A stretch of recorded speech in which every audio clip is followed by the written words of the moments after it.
എന്തൊക്കെയുണ്ട് വിശേഷം? എല്ലാവരും സുഖമായിരിക്കുന്നോ? നമുക്കിന്ന് ഉച്ചയ്ക്ക് ഊണ് കഴിക്കാനായിട്ട് എല്ലാം എടുത്ത് വെച്ചേക്കാണ്. ബീഫ് റോസ്റ്റാണ്. ബീഫ് റോസ്റ്റിൻ്റെ കൂടെ നാരങ്ങയച്ചാറുണ്ട്, സാലഡുണ്ട്, പപ്പടമുണ്ട്.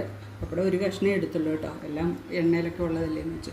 പിന്നെ ഉണ്ടാക്കിയിരിക്കുന്നത് റൈസ്, കൈമ റൈസും ഉണ്ട്, ബിരിയാണി റൈസ് ഉണ്ടാക്കിയതാണ്. അത് ഓയിലൊക്കെ കുറച്ചാണ് ഉണ്ടാക്കിയത്, കാര്യം ഒരുപാട് ഓയിലൊന്നും വേണ്ടല്ലോ എന്ന് വെച്ചിട്ട് നമ്മൾ ഉണ്ടാക്കിയതാണ്. അപ്പോൾ നമ്മളിന്ന് അതാണ് ഉച്ചയ്ക്ക് കഴിക്കുന്നത്. അപ്പോൾ ഒന്ന് കഴിച്ച് നോക്കാം എങ്ങനെയുണ്ടെന്ന്.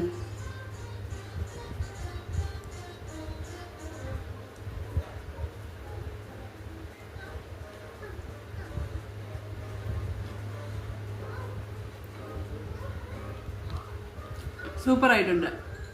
കാര്യം ഞങ്ങൾ ആദ്യമായിട്ട് ഇങ്ങനെ ബീഫിൻ്റെ കൂടെ ഈ റൈസ് ഉണ്ടാക്കുന്നത്.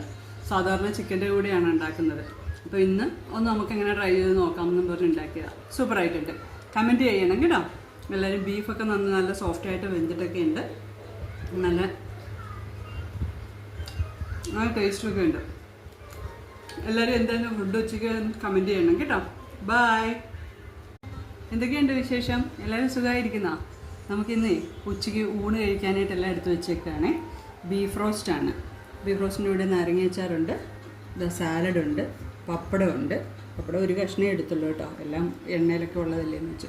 പിന്നെ ഉണ്ടാക്കിയിരിക്കുന്നത് റൈസ്, കൈമ റൈസും ഉണ്ട്, ബിരിയാണി റൈസ് ഉണ്ടാക്കിയതാണ്. അത് ഓയിലൊക്കെ കുറച്ചാണ് ഉണ്ടാക്കിയത്, കാര്യം ഒരുപാട് ഓയിലൊന്നും വേണ്ടല്ലോ എന്ന് വെച്ചിട്ട് നമ്മൾ ഉണ്ടാക്കിയതാണ്. അപ്പോൾ നമ്മളിന്ന് അതാണ് ഉച്ചയ്ക്ക് കഴിക്കുന്നത്. അപ്പോൾ ഒന്ന് കഴിച്ച് നോക്കാം എങ്ങനെയുണ്ടെന്ന്.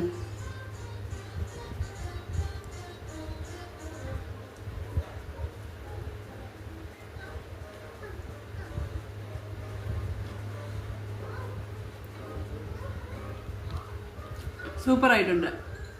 കാര്യം ഞങ്ങൾ ആദ്യമായിട്ട് ഇങ്ങനെ ബീഫിൻ്റെ കൂടെ ഈ റൈസ് ഉണ്ടാക്കുന്നത്. സാധാരണ ചിക്കൻ്റെ കൂടെയാണ് ഉണ്ടാക്കുന്നത്.